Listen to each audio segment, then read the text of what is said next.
Hello everyone, in this video tutorial I will show you about how to fix the screen not responding problem in Motorola G Power.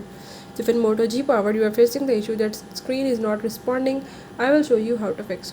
You have to watch complete video, follow all the steps, and if this video helps you, don't forget to subscribe my channel. For further details, now let's watch it.